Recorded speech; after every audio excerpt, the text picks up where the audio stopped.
guys, Assalamu alaikum and Ramadan Mubarak. I hope this Ramadan brings us everything we pray for. Today's episode is one a lot of us need, whether you're married, single, divorced, still figuring it all out. This one is for you. We're talking marriage, love, children, and divorce. The beautiful parts, the messy parts, and everything in between. With our guest today, I'll let her introduce her. Zainab Ahmed Navalke, and this is Stories Between Us. We'll let our guest and Fatih introduce themselves. This is Stories Between Us. My name is Fatima Baliwa. Hello, this is Stories Between Us. I'm Zlayhat Ahmed, the guest of today. Welcome. Thank you for coming. We always honor our guests because I think people will not take me seriously or take us serious when we call. But surprisingly, hopefully we're making sense and people are really showing up. We can't explain how much this actually means to us. We take it to heart personally. Inshallah, we'll make you guys proud. Thank you so much for coming. Thank you for coming. Impressive.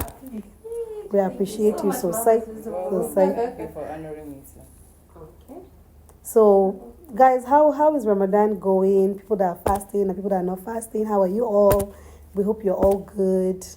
How are you? How have you been lately? I'm fine. Just juggling in between school stuff and rounding on my program.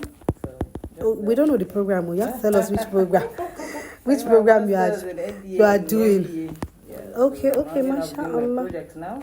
So I think in the next 6 months, I'm done and dusted. MashaAllah, we wish So, you luck. Alhamdulillah, thank you so We much. wish you luck. Thank you. So let's start from, since the thing is step by step, marriage first. Yes. What do you think people misunderstand most about marriage before entering it? So I think people go into marriage with like high expectations mostly, and then the communication gap, and then people tend to get married. Okay, I'm marrying someone I love, so once there is love, they think everything is going to be 100. So we go with high expectation. Yeah, we wouldn't have problem. Why will he offend me? Why will he hurt me? Why will she hurt me? Why will she do this? Why will she do that? Because I love him or I love her. So sometimes that expectations is what brings most of the problems. So between men and women, who do you think has more? No, not more problem. Who do you think has more sense of reality? Is it the man or the woman before marriage? It's because I think it's a man. they are more aware of what they are going into. Yes, exactly. Because they are the providers. We women, we're there. Okay, they take care of us. They expect you. We're expecting the love, more of the love, the Everything. romantic side. Everything. So kuma ko akwai dan soyayya dan taba.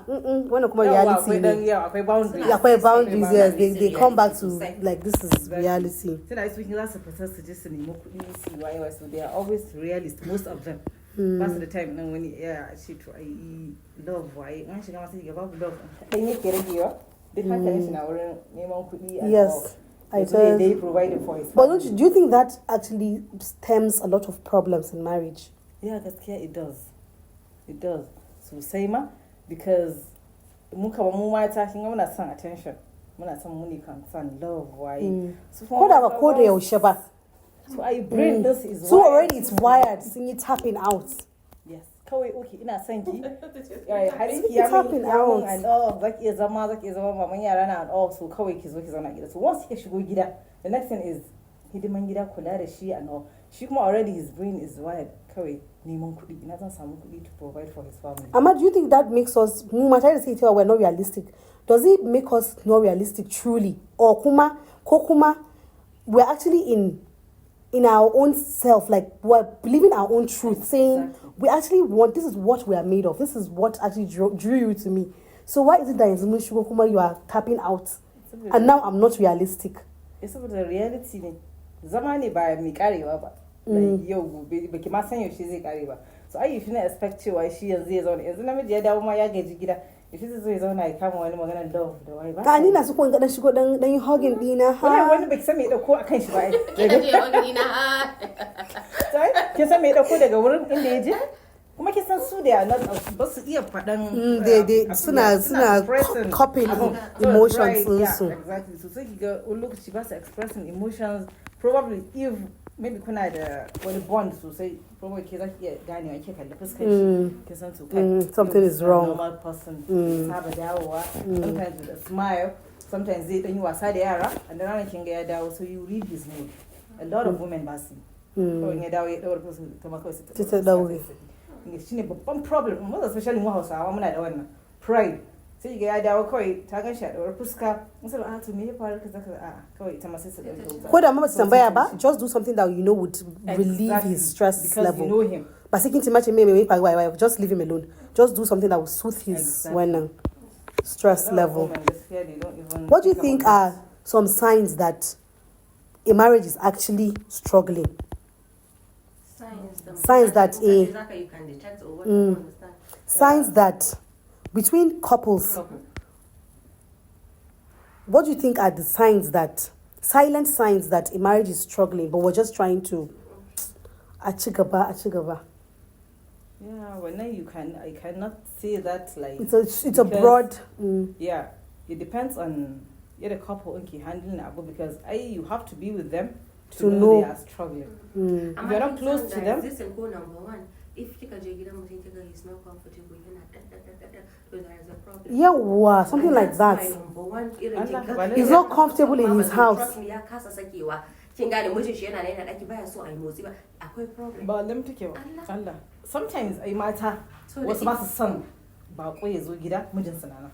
Akwai da na sani mijin sunana ba ci ne sai ba komai ba. Ai wazan ma mazu zuna. Ba problem din ke da so kina tsoron mijin ki karya. Ba a dame shi ko me.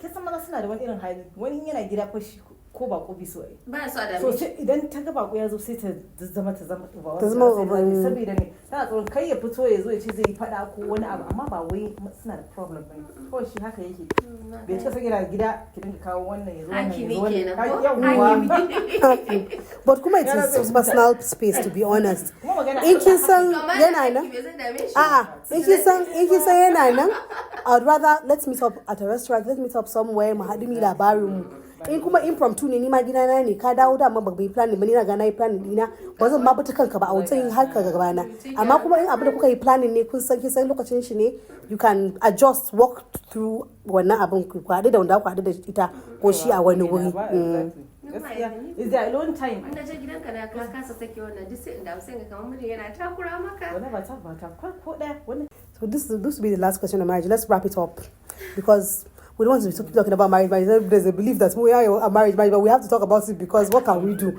There's lots of issues. This is what they were groomed for. So we have to talk about it to help each other see how we would. Yes. So do you think marriage changes people or it just reveals them? Yeah, it does both, I think. It reveals you and it changes you. Saboda ke zo biyu kina zama da wanda baki san shi ba shi ma bai san ki ba so in yana da wani hali da kike boye halinki zai fito so you have to reveal it wata rana ko subconsciously bai sani wata zaki wani abu da zai iya cewa a wannan halin and then wasu kuma with maybe kin samu namiji that is very difficult to cope with baki saba ba ya murde ne so sometimes zaki ga kawai so sometimes zaki go you have no option then ki adjust in baki da haƙuri to ya haƙuri in baki da tolerance level tolerance ɗin zaki ƙara shi so dole kin ga wani ya canja ki from maybe someone that has been impatient for a very long time and then now you have to be patient to be with him. You have to. Let's not even talk about having children. She might a whole ball game. Exactly. She might changes you. Yes, your level of patience and tolerance has to be high at the extreme for you as a woman and as a mother. Yeah, so definitely when I'm doing DNA. Well, I think in most cases, it changes the women more. Of course. Than the men. You tend to actually lose yourself. Imba where you have a reality. That's why you are the wife. Imba where you have a strong. So that's why person is the cow provide and protect you. So if you don't have a strong spiritual connection with God, and then you don't have good support system, sai kiga mata da yawa they've gone. It's either ko ki kara zama very conscious of rayuwa ki zama your like rayuwa ki ta ya fuskanci saiti ko kuma you lose yourself, you lose your mind. Yeah, a lot of or you become evil or a lot of things. So mostly ya fi bugun mata. So sai ana kishin sai ga mata most mata ga they are depressed.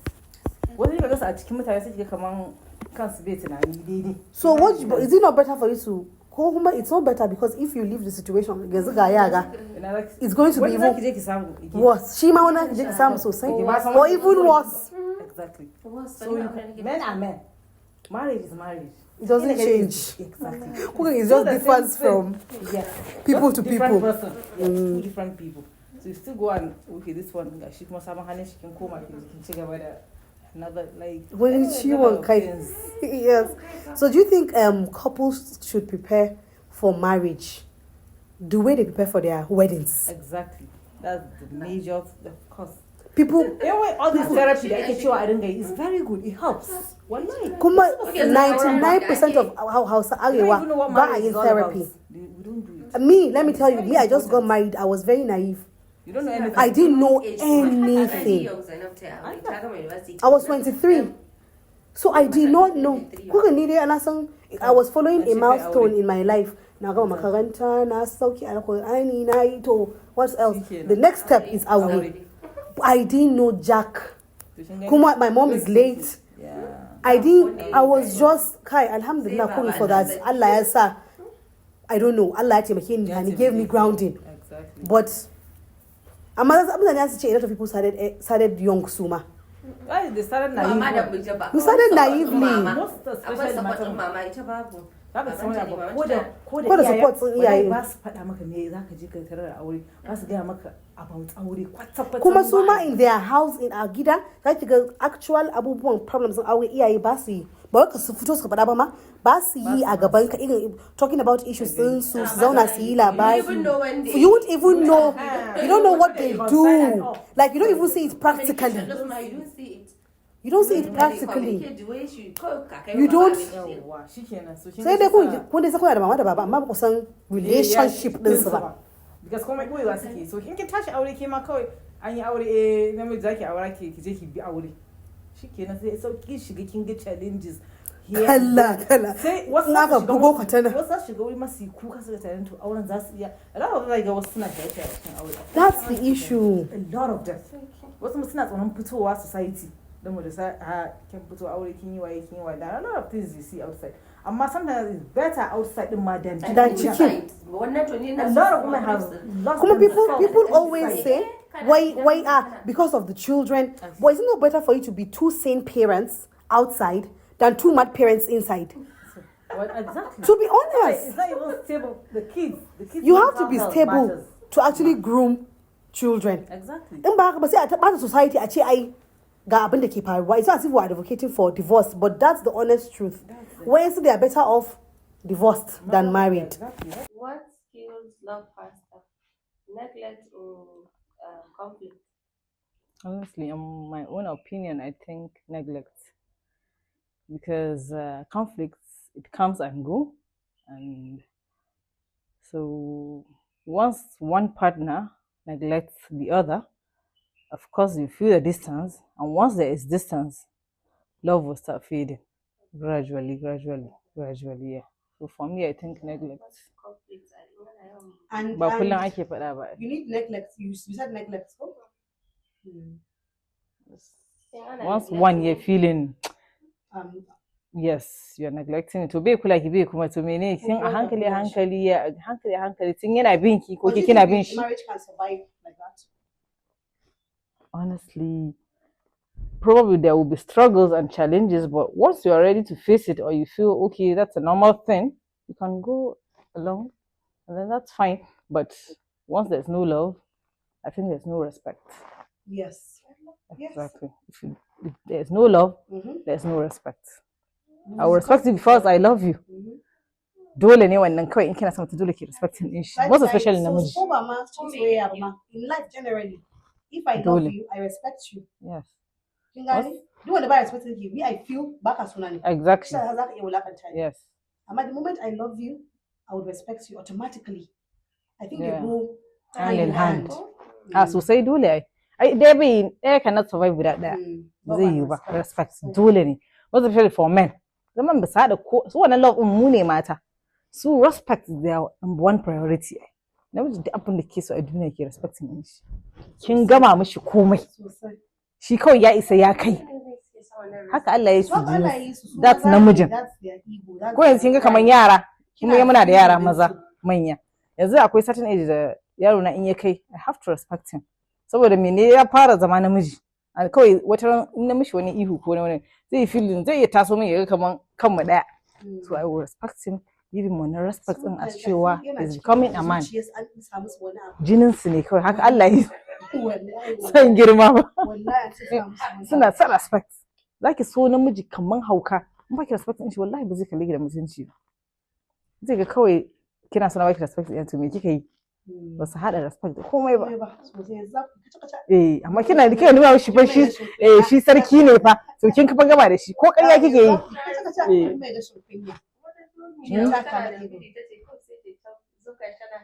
Yawwa daɗi zai rika ji ko? Suna son wannan. Exactly. Sai ji duk duniya. Wallahi iya haka. Gaban kowa saboda kina pompa shi. To ko da ba haka bane in ya faɗi magana kawai kice haka. So shi fa wannan fa kin gama mishi komai. Kuma ya san ƙarya ne fa. You nurture them the way you nurture babies. Exactly. First wife. Wallahi sai ki zaki shaping rayuwar auren ku. Wallahi kuwa. Ko a manya. Amma kisa masu taurin kai. Ai wallahi da taurin kan namiji kisa abin zaki ke dawo. Wallahi suna wallahi ce akwai abin da kika musu. Ruwan sanyi zai bi kisa Allah baby zai zama ai namiji in kina natural din shi ko wallahi sai akwai ma to kin gama wannan shi namiji kina mishi wannan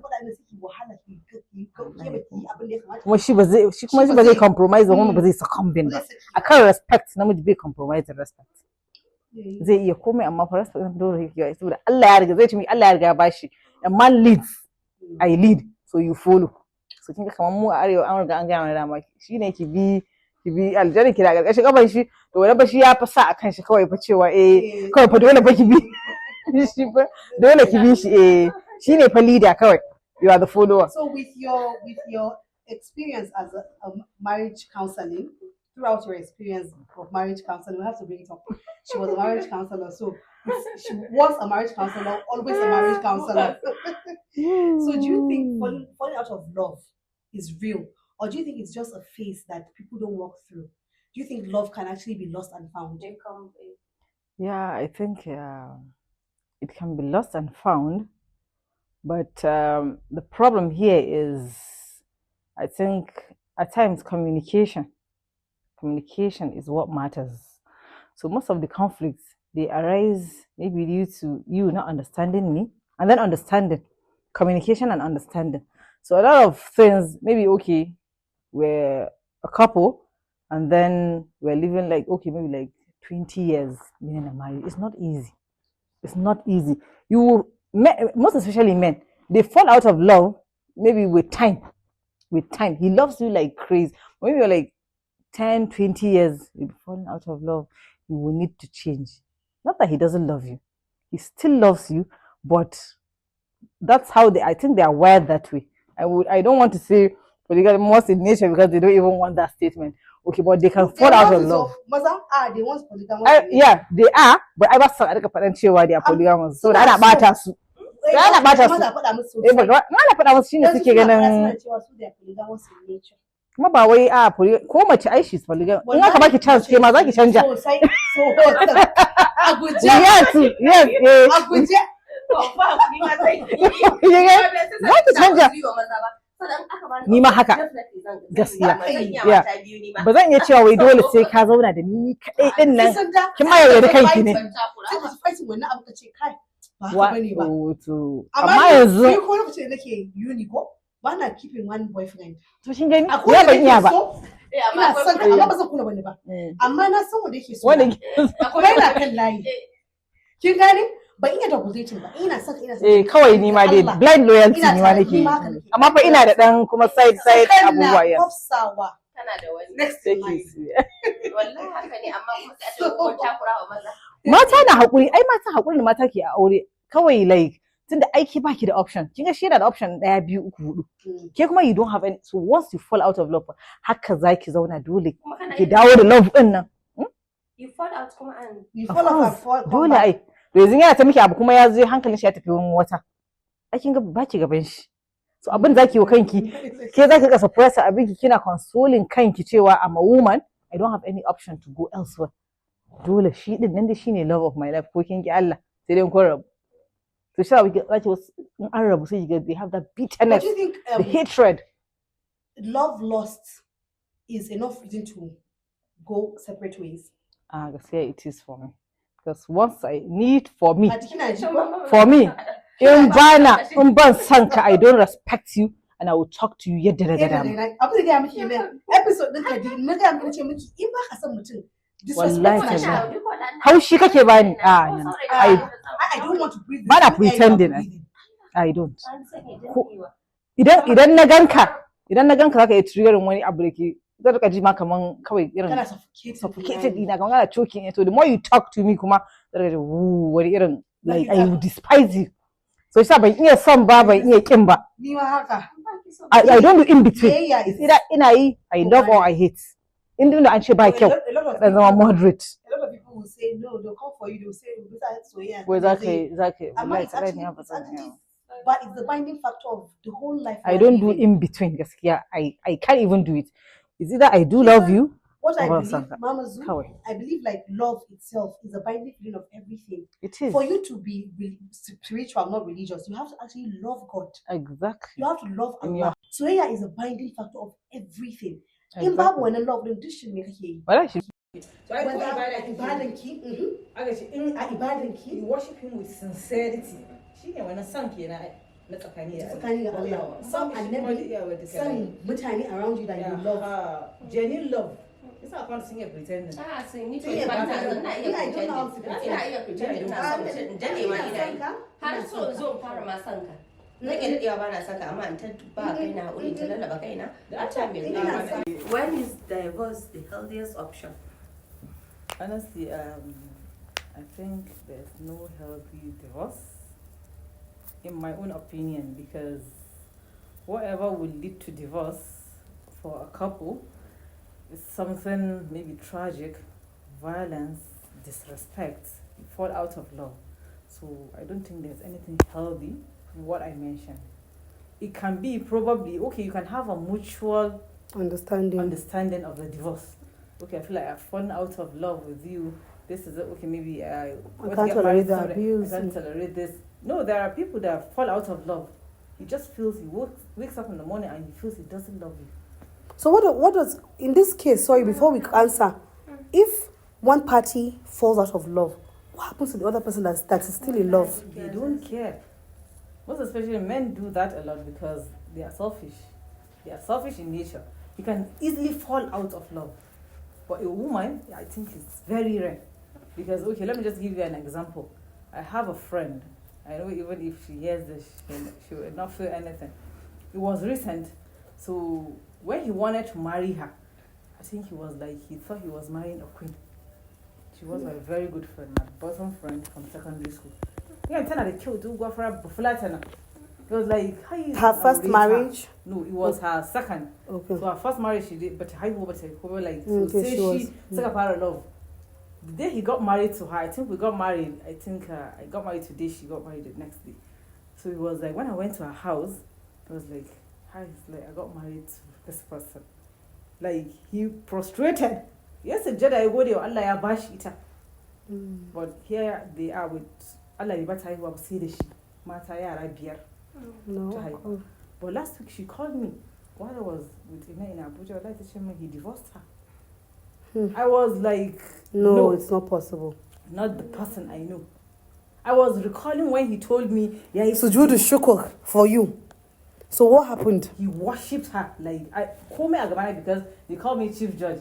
because then again I get into the achieve just as okay because I settled all their differences and everything. They were my good people.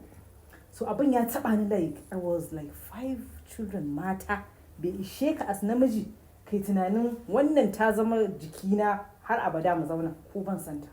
I think she's worth that. But you think but would it be fair for her? Ya zauna da ita kuma yana musguna mata?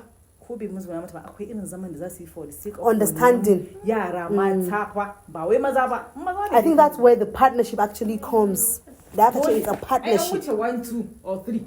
5 kids mata why is it mata kuma aure za su aka musu abin da kai kuma fa but you don't yarfa idan shi I was like is this person the person so you're a friend to both parties. Where does that make you what like how do you feel like where does that leave you?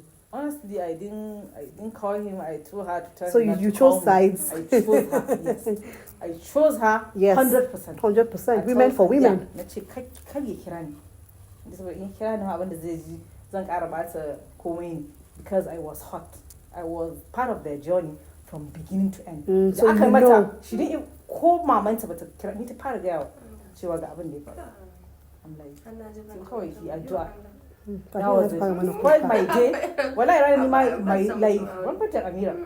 Wallahi I was devastated rana. I was just like calming myself. I didn't tell anybody. I called her. I supported her. I told her okay I'll find time and come and see you. Because I don't even want to go because I don't want to see him. 16 years. 16 years? Yes. 16 years. So you think there's a level da za a kai that kun a ganga ga kuga?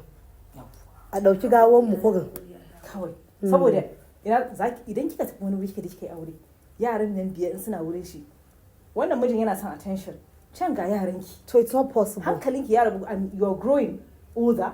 So a lot of things is I think this one fact it makes people. Please, can we get tissue for Fati?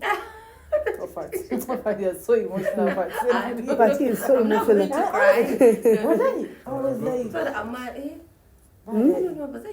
you would have loved to get Fati. Please guess Fati with your camera. Yes. Fati is so emotional. 16 years. 16 good years. I'm looking at the kids. I don't know that I this. Daga farkon har ƙarshe I was there. I was present all of their life and na ga yadda yake mata. So I never thought rana ɗaya zai zo kawai ya ji wai wata ya gani zai aura. Oh, wata ya gani zai aura? So he should send you out? Why not leave me and my children in our safe space? Saying cewa wai ai that's why I always tell you men are selfish. That's just like it is much the sai ce to in kin tashi tafiya ki zube musu yaya. nace in ma bai nan take kai su ne boss in ya dawo mishi salawa sai a kawo mishi in mata ta zo ta kula da su to dai ina da yana kuma kin ga yadda ake cewa ciwon wai ka fara sabon rayuwa da amarya gidan shi ne wai ciwon ya mace ne there's no how ina son ka wallahi zan bai ka mata ka wannan abin it is a lie. It's not possible. Gaskiya kuma duk in kika bari aka cuce wata mace da ke ya za a yi sosai ya za a yi kina mace kina position din da take ke ma ba za a yi miki ba. So like akwai a lot of challenge wani shi sa abin da zan ce miki kuma keke da kishi kuma an kori mata kuma ki ce wai ki dole zai yi miki straight in ba ki gani ba yau gobe za ki gani ba to kare ki bata. There's no point. Zai aure ki ne ki shigo da cewa yaran ni fa matarka da yaranka no go area ke ki je abin da ya kawo ki ba yanzu mata ba ruwa sai na ji na fitar da ita ba za a zauna lafiya ba to kin shiga kina so ki fitar da matar da suka yi biyu rayuwa ta you understand ba zai ni ina tare da kai matarka ce ba ruwa da hidiman talai amma ni ma na san ni ma na san haƙi na ka position ɗinka everybody for himself in ma ba sai an dating ba at least ba wai ka bata kurin kawai ita ta zo zama kawai. Talking about divorce, do you think people divorce too easily these days? Too easily kamar suna shan ruwa? Yeah, they do wallahi saboda yawanci kamar auren kan based on ƙarya ake yi ko kuma bai ma san ki ba ki san shi ba kawai zan yi aure kawai an yi aure yana zuwa ya fara wasu abubuwa ke baki san shi da wani halin ba ita ma ta fara wani because kowane I have someone da ya ce min a za a got married to her kin ga abin take a waje sai bayan an yi auren sai she was my very good friend sai ce min a kawai sai naga ta canja abin da take min a wajen nan fa gaba ɗaya ba wanda take a cikin gidan amma da yanzu kake so ai saki zaka yi nace baka isa sakin nan ba na ce ai na gaya maka I once told him na ce kaga mata na ce kaga ni for me ni I don't pretend. If I'm stubborn, I'm stubborn outside. Well, a lot of us, we try me packaging. Muna son mutum sai me packaging. Ba na musan bad behavior ina ya fito kaki ni. Sai in packaging da kyau saboda kaki ni. Ai ba zai yiwu ba. To ni kuma duk wanda zan zama tare if I'm stubborn zan ce. So in mutum na son ka for yourself, zai aure ka haka. Love me for who I am. Wani sosai ba ni ne ma kaina ba haka ne bi Allah yi ne. Ko yadda kai ma ka haka kazalika kana da na sosai. So they will pretend ta yi lip ta samu shif aka yawo duk ya rude ya ce a wurin su. Kai ne ce aure na ce to Allah ya sa. An dawo da shi ma za a daura ranar sallah. Ya kai fara gani kawai sai ta birkice. Tana za ta ce mishi kawai sai it's kind of like a lot of things iri. Wait in shi dad na ga kun fi son masu pretended su muku lip da submission. Da submission in suka shiga sai ku ci wahala. Gara irin mu da kuke cewa mu were too outspoken, we were too stubborn. I people that are too outspoken, you can read them easily. Ai mutane masu nuku-nuku. Masu nuku-nuku akwai problem. Yanzu magana idan ban yi ta ba. Ni ma. Idan na ga kin yi amfani ban gaya miki ba. To gaskiya ba zan iya bacci sai da kira na fada. A zauna lafiya amma ya wuce kuma har abada. Sosai. Wallahi. A kuma mutane kuma ba haka suke ba mama zu. Sai su shuru, su ta miki pretense. Sai su ta binki haka. Ni ma haka ba in ya boye so ba in ya boye ki ba. Ina son ka in ba ni ka bai kin. Ina ganin kin man san ki ba canja. Zaki a fuska na you read it. Isa ne yaran mutane su ce ai ban san mutane ban to ban da business da ke ne kai ban da shi. Kuma in naga kina pretend ba zan taba san ki ba. Na san you are two-faced. Aji ga wani nan ta miki dariya can ta yi kaza amma naturally ba haka take ba. So moving on to the next question. Do you think divorced couples should stay friends? Especially if, let's build the scenario when there are other people involved. Shi yana da mata, ke kina da miji. Do you think they should stay friends? To me babu kawai an rabu. Kuna da yara su haɗa ku. Shi ma abin da zai haɗa yara sun yi girma. Kamar ni yanzu I don't communicate direct da ex-husband dina. Yaran shi ya kira shi. Communication. Yes. You will not cut one relationship. They should go and have their relationship. I don't even believe then kin rabu da miji. Dole sai an zama yes. I feel he must be part of his life. So that is abu ɗaya da ba zan taɓa yi ba. In aka ce yayi aure kai da yayi aure da baba shi aka ce ai ya zaki kai yaro gidan. Na ce ni nama wani na yaron wani za a mun. But I have a good heart and I feel cewa zuciya na ɗaya ya je ba abin da zai same shi. It's his father's house. Ko wata lambar rayuwa ina zai je can zai je. Can ne sosai. So it's better now than later. Ya saba da environment din baban shi sosai. Wallahi ba abin da zai samu yaro sai abin da Allah ya yi.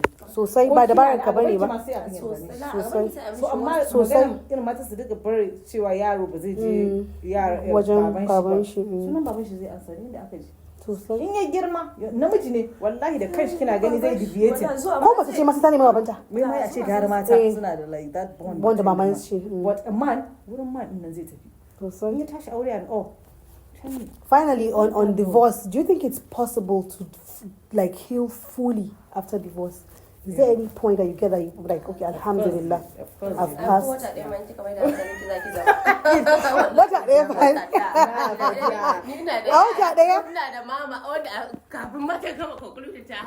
Fati, shekaru nawa, how can you heal in 1 month? You can't heal. Haba. Kana ganin ma result din auren ka gashi a gaban ka?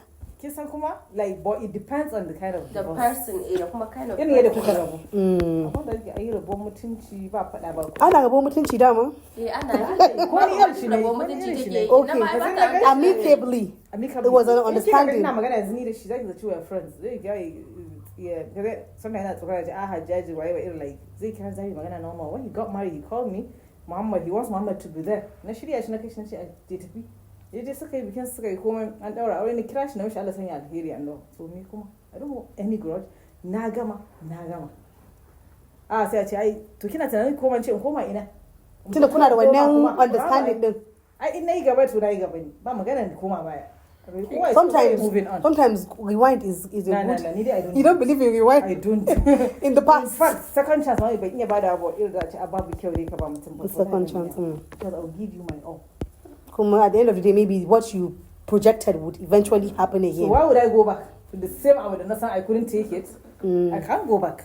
Because there's no point. We're still going to continue the same path. So there's no point. Zaman shi dai za a yi saboda yara. Kamar wani magana to friends ne me. Do you think why do men actually do become vile after divorce? Amma why? Ai ta bibiyan ki irin ai ga tanan mata tsiya ce ba ta samu wani ba ya ni waye wai su mata ma they still do it su ma amma mazan yanzu naga suna daukar himma kan ai keeping tabs akan ki ai su abin da namiji ya tsana ya rabu da ke ya ga ki moving on ko kin move forward wanda ya fishi ko kin zo kin ci rayuwa kina jin daɗi ai kan sai a ce bakin ciki amma ba san me yasa suke wannan abun ba sun fi son su ga maybe you are married to someone da bai kai su ba sai je ji daɗi amma ya kala wallahi sai ya fara zama intimidated in ma wani ne sai fara kulla miki wasu ƙanana abubuwa like a lot of things happen wallahi yana duk wani abu da ki duk wani motsin ki ya sani zai bi amma ran da ya ce kai ai wallahi wani talaka ta aure kai ka gan shi ma kuwa to wallahi ya koma ranar da jin daɗi zai ji a gidansu ko da bane zai dawo yana farin ciki an gabu amma still kana keeping tabs a kanta. So that's why no matter what in kina gidan miji kada ki bari as much ya always kada ki bari ki lalace no matter how you struggle take care of yourself no matter the challenges look good. Take care of yourself. So open your ears, the women, because back sani, you don't know what happens. Ko baka fita ba mama zu. Ai za ka fita ma in case wai kin fita. Ko maybe wani abu ya zo ya faru. Shike na kafa lallace. Kuma at a certain age, by the time you hit 30, and it's even harder for you to lose weight. To imagine you've lost yourself 40. So then a lot of people I think are struggling. Su zama in shape. In ce gansu like sun koma kaman irin sun kai 50 years. But me I always say like in kina gidan miji duk fitinar shi take care of it. Don't forget yourself. Don't. Sosai. Kullum ya kalle ki ba idan mun manta kanmu muna da zarauni ina nan na manta kaina. You shouldn't. Yeah, take care of yourself, your skin, your mental health. We thank God for Allah. Look good. Thank Allah. Kin gane you look good. Ko ya kalle ki ma gidan wata make him feel intimidated. Zai riga tunanin I can't lose this one. Da kanshi. Wala da kanshi investment. Kuma da kuɗin nashi zaki investment? Da kuɗin nashi zaki investing a kanki, ki gyara kanki. Mashi kike yi wa. Ya dinga kallon ki dan intimidating. Zai dinga tunani. Akwai problem. Whoop za a yi whoop da matarka. So that's someone. That's why you should kai ki taɓa bari wai dan mun saba mun daɗe mun yi waye ki daina gayu a gida ki daina kula da kanki. Number one priority ma a yanzu. Sosai. Amma yanzu kina fara haka kawai zai fara miki wani kalle. Haka din ma ana za a yi it's possible ana haka balantana kin saki jiki kin wani iri. No matter what. Mama, so you say you don't like giving second chances. Now we're talking about second chances, healing and growth. Do you think people can unlearn their toxic traits, relationship traits? So I think that probably you will learn the hard way. I don't know for other people, but to me, if you are toxic, you are toxic. I don't think gaskiya mutum na iya canja because say they probably in kamar maybe ko mace ko namiji maybe you get into another marriage and then ka duba sai ka ga can shi gara can. The worst case. Yeah. So that's when maybe in wani abu ya faru kuma aka sake rabuwa sai ta ce okay shi appreciate wani okay to wannan gara shi. Yani but I feel shi ma ba canjawa zai yi ba.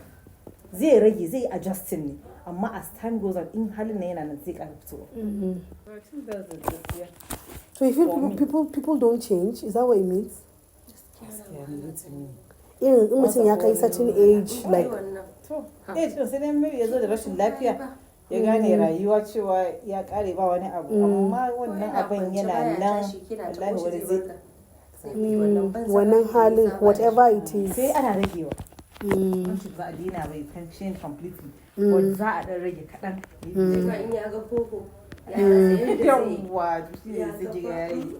What advice would you give someone afraid to leave a broken marriage? There are a lot of people on this table, a lot of women, men that take kika faɗa an ga an zo nan amma we know this thing is broken. Ba wani daɗin a ci gaba. you are scared to leave.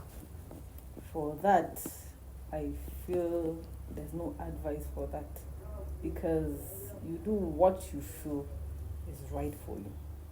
Nobody knows your pain more than you, better than you. So if you choose to stay, to kin san zaki iya dauka. In kika ga an tafin ai an kure ni, ba wani ke sanya bar aure sosai, ba wanda zai ce ya shiga ya fita dan ya fita. Akwai reason na fita.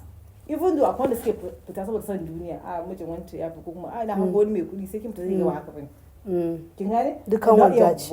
Wani kuma ta rena abin da mijin ke da shi, kin rena shi mai da shi ma wani abu daban. So wasu na fitowa da wadda in suka fito at times sai Allah ya testing ɗinki, sai ya haɗa ki da worst mutum, sai ki koma sai ki ga cewa shi ma ba abin da ke gani, not all that glitters is gold. Sai ki suke appreciating mijinki. But idan Allah ya sa ana cutar da ke, kika yi addu'a, you pray over it. In akwai alheri sai Allah ya sa sai abin ya zo a sauki kun rabu. Amma ba ka sa energy din ka bane. Akwai da suke forcing a sake wallahi in suka fita jarabawan da Allah ke musu sai in ba za su faɗa ba. A times you sit down with them daga su ce su yanzu neman wanda zai aure ni nake yi saboda al'aurar nake son in, amma a can kin manta kika daga hankali sai kin fita bai san me ma a wajen ba. Bon Allah ya duba zuciyanki ya ga cewa ba ke intention abun da an cutar da ke kin addu'a ya karba za ki fita sai ki yi clear. That's why duk abin zaki ki tunani ki bari ki a cuce ki dan ki cuci wani. Wallahi saboda life will teach you a lesson. Sosai. Wallahi shi kadai life it's a lesson itself. So ma a lot of things sai abuwa su rika faruwa da su sai su gasa gane me. Go back. Something you did something. Go to someone. Wallahi haka nan kawai ba bai faruwa da kai like yes. Akwai wanda kuma in Allah ya ki aka cuta kina zaune sai ki kawai Allah ka saka miki kuma sai kiga sai kin sanda sai kin scenario sai ya sa wannan abin kin zo gurin sai ki gani abin ba a iya boye miki ba rayuwar ki zai fara kamar ni da wani ba sai na kira sunan shi yanzu yake mana confidence da kanshi Allah ya kama da shi mutum ne mai na san wane ne wanda ba ya zo ya dinka mana kama hakuri irin su kai I just believe ni ma I believe ka in taba cutar ka gaskiya in everything however I am with you ni I'm just my heart is on my sleeve. Oh, exactly. Everybody around me, but in a way, tactical planning. Ni ba kowa sai kika sai kuma I have issues. Sai kika ko like I don't know I have issues that I don't know ko ni ce na sa a kaina mama zu everybody that I am good to sai ya min mugunta. Na kasa ganewa. Sai nake cewa ko dan ko ni nake jawo shi. Sai kika ina zama da kai irin lafiya kalau har cikin zuciyata I no tactical planning. Ko ina son ki. Amma sai kiga wannan mutumin da nake so din nan sai ya zo ya bani wahala. I don't know why. Always like that. In kika fiye kirki ba, after they will take advantage of one and they will take you for granted. Kuma to be honest, that is time I was people pleasing. I'm not people pleasing. Actually, actually like muga muna jelly lafiya. Akwai wace fa muna zaune. Muna zaune ma manzo ni ban san that's how she is thinking ba. Za ki ga a ita komai she has the way she thinks. Ina so ki min kaza ne. So saboda in yi kaza sai sun fi yawa. Amfani da ke I cannot do that. It's draining. Wani yanzu ma ka dinga tunani akan rayuwa da zaka yi wa wannan kaza da zaka yi wa wannan kaza. Yawwa to shi sa mutane suna da problem kuma shi sa shiga irin wannan mutane shiga kullum suna cikin yin friends. Duk wanda ke irin wannan hali zaki ga yau wancan kawan shi ne gobe wancan kawan shi gobe wancan bai da stable kawaye da zai ci miki uke wannan mun yi shekara 20-30 tare da shi. Mai kifin irin wannan na cewa he's not fake. Da some people kuma da son ka yake tsakani. Ba su san mutane suna zaune a haka. Kana gane sai. Suna zaune suna da wannan behavior din tactical abubuwan su suna amma sai sun ba su ai ko mai aiki ne ba zan ga miki in ce ni ina zama da zuciya daya ni ba na ma binka in dinga wani bude in ga mai kaci ne kai waye amma in kina da problem Allah zai nuna mu wallahi duk wanda ko mai aiki na ni irin Allah yana bani yana hada da so da yanda zuciyata take ba haka Allah yana hada da mutane masu zuciya irin nawa da wahala da na samu matsiyaci ita da bana addu'a kan masu aiki ni da bana addu'a masu aiki sai na ci wahala na ce okay ashe ina mistake bana hada su da Allah ne yanzu kafin ki zo zan ce Allah ka san wace ce tun kan ta zo Allah an ba me kike ba ce waje da ita kan ma ta iso mun kofar gidana you can't until you stay kin dade da mutum zaki kani kuma kake abu sai abu biyu ya hada ki da mutum tafiya ko zama ko kuɗi sosai mutane da halin shi sosai ko wani da mun saba fa muna hidima da shi a tasha tura mishi sai na misi zan tura mishi da 4,000 sai na tura mishi da 40,000 mutumin ne ya dinka bani wahala sai ya haƙuri ya ji ya fati bari yanzu account ina ne ya kasa bada bari tura miki 10,000 yau sai ya ƙara sa dan Allah ki haƙuri ya ji ya fati 40,000 din nan ya ko san wata ɗaya bai gama tura min ita ba ina tura miki kusan kuma instantly ya shiga account din shi ya mun ba sa shi yana so ya juya shi mutumin kirki ne mutumin kwari kullun da kira shi zai bani to yanzu ga sai na su only nake ya gane mutum wannan ana ki gane ya fati ya haƙuri ya ji ya fati na je banki ne na yi transfer kuɗi na makale bari sun mun reverse sai je to so to wrap it all can you give us advice on people in marriage, like the one thing they should do, people that are divorced, the one thing that they should do, and the children that find themselves both in the people in the marital homes or in the divorced homes. So for that, for the marriage people, honestly, I can't say I have one advice for them. Because even if I say it, neither is my problem. Because but you've been married before. Yeah, I've been. But people you understand that. But people you've been there. understand that. I was there. Okay, they might start thinking, okay, maybe she's regretting something or something. No, you know what's good for you, and you know what you can take, and that's your life, your husband, and your kids. So you decide what is good for yourself. When none come. I don't have anything more to say to the married couple. So get Allah ko ki wasu da Allah. An ba ku da Allah. Ko ai ga Allah. Take action. Ko sai ni zan ce in nayi abu kawai just take action. Kai kowa ya rabu. Ni na kenan kai kowa ya tafi. That's what my I'm too straightforward and all. Wannan belief said in ba farin ciki tashin hankali there's no point. Me yasa muke jin tashin hankali. Ya hakuri ki addu'a. Ba za ki yawo ki baro Allah komai Allah ya zaba miki abin da ya faru kai duka. But for us kuma like the divorced, like I feel it's like a chance for you if the first or second or how many marriages you've been in, if you have anything to regret in your life, okay, I think you can sit, meditate and think about what you went through, and then going further you should understand, communicate and know the person you're going in with. Because I always say that when you want to go into a second marriage, make sure you're going for good. That's what I feel need to me. Because the daddy by daddy, I gotta say because I knew when by daddy. So okay, when you come by daddy, that's also get that up. I went, but it come my destiny. Yeah, I got okay, seeking. Well, at least patience, tolerance. She is somebody. Once there's no abuse. What do you mean by abuse? A lot of violence and all. Duka, cin mutunci, emotional abuse, they are all part of abuse. Yes. Emotional abuse is terrible. It is. Because it will depress you. She said that's what leads to matter. What's about emotional abuse. Because you have to act a certain way. Ke ba za ki zama yadda ki in baya nan ma kin fi jin daɗi ki saki ganki kuma ki san ma mu zo akwai sun mugaye maza da they know what you're going through sai su banza da ke to kuma kin ga wannan neglect sai su share ki ke kike kidin ki ruwan kanki ke kike kidin ki kike rawanki shi bai ce ki tafi ba shi bai ce baki uffan ba kuma kenan kin ga ba kyau wannan emotional abuse kenan kin ga ba abin da ba zai iya samun mace ba.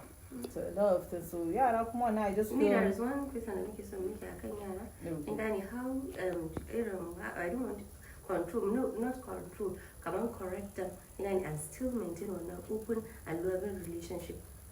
So for yara if you want to are open with them, just make them your friends. They should be vulnerable around you. You should be free. In that time, this about the period of diarrhea. You ask them, you're joking, you're playing. But I don't want to use control. How can you navigate them the way you want them and to go? Still now open and loving relationship. That's why you are their role model. Yes. You live by example. Okay. You live by example. They follow your steps. If you want them to read a book, sit down and read a book. Let them see you doing it. I think there's one thing I do at home. Mostly if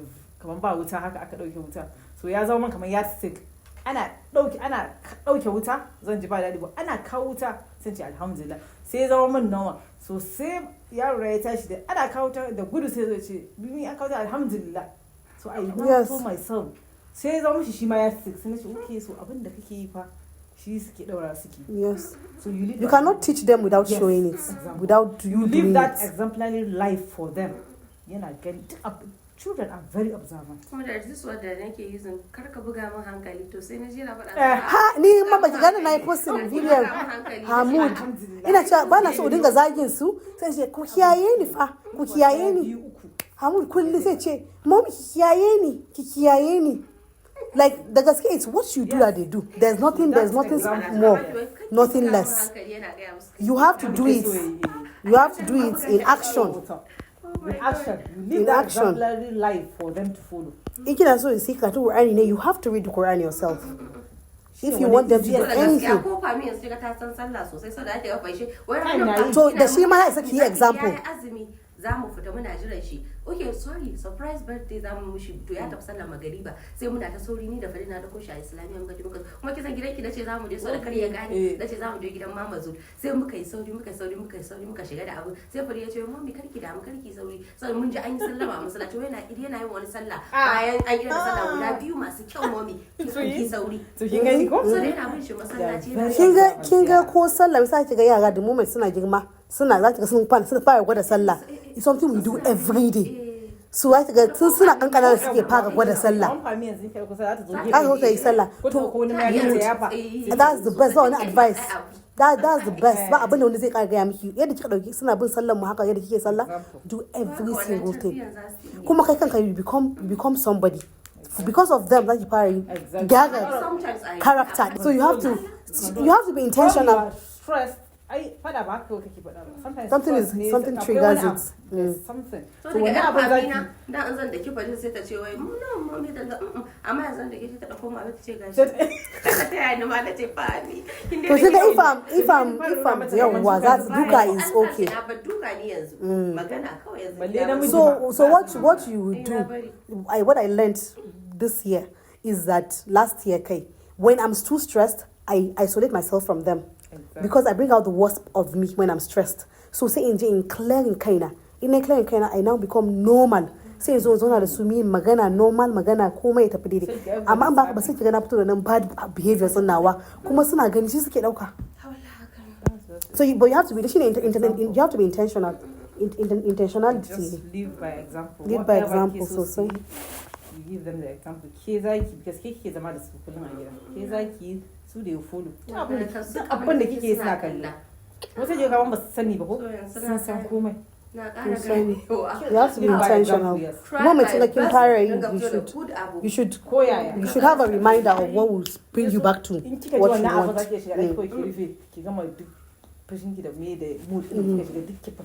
Or if there's something that you say out of that mood, do it.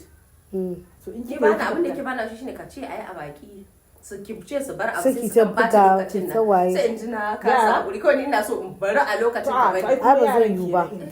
They have to bring ya in baki ba sun yanzu in ya gaba yayi fara gima sai ya fara yi.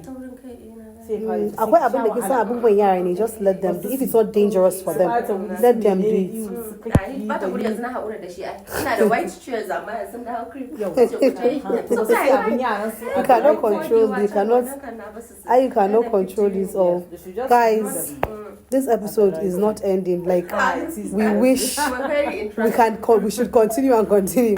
So I hope you learned a few things like us, inshallah. So until next time, my name is Zainab Ahmed Nafalke. Fatima Balewa. Bye. So bye.